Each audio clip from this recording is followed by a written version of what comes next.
আসসালামু আলাইকুম। ওয়ালাইকুম আসসালাম। হুজুর কেমন আছেন? আলহামদুলিল্লাহ ভালো। তুমি কেমন আছো? আলহামদুলিল্লাহ ভালো। একটু কুরবানির একটি মাসালা জিজ্ঞাসা করতাম। হুম। আমরা যে কুরবানি করি, তো আমাদের চামড়াটা অনেক সময় আমরা এটি ভুল স্থানে আমরা এটিকে দান করি। যেহেতু কুরবানিটা আমি আল্লাহর রাস্তে দিয়েছি, সম্পূর্ণটাই আল্লাহ তাআলার। তো সেই ক্ষেত্রে চামড়া তো বিক্রি করা যায় না, অনেকে ইমামদেরকে দিয়ে দেয়, বা কোথায় দিলে সঠিক স্থানে দেওয়া হবে এই বিষয়ে যদি একটু কিছু বলতেন। মূলত চামড়া যদি আপনি খেতে পারেন, বর্তমান মাথার চামড়া অনেকেই খাচ্ছে, তো আপনি যদি খেতে পারেন তো খেতে পারবেন, কিন্তু এটা মূলত গরিব এবং ইতিমদের হক।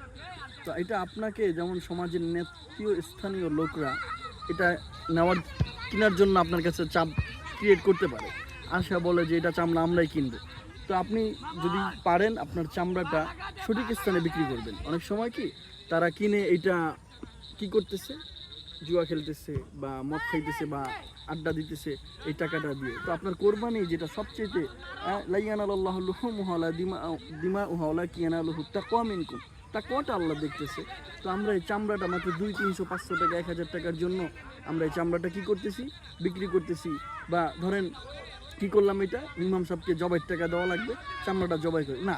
এখানে খুবই মুখ্য একটা বিষয়, আপনি ইমাম সাহেবকে তার পারিশ্রমিক দিতে পারেন জবাইয়ের জন্য, কিন্তু এটা আপনার বিশেষ খুশি থেকে দিতে হবে, কিন্তু চামড়াটা আপনি একজন ইমাম সাহেবকে দিতে পারেন না। টাকার থেকে হ্যাঁ, আপনি চামড়ার টাকা থেকে এটা আপনি গরিব, আপনার এলাকার আপনার কাছের মানুষ আত্মীয়দের মধ্যে সবচেয়ে আত্মীয়রা হক বেশি।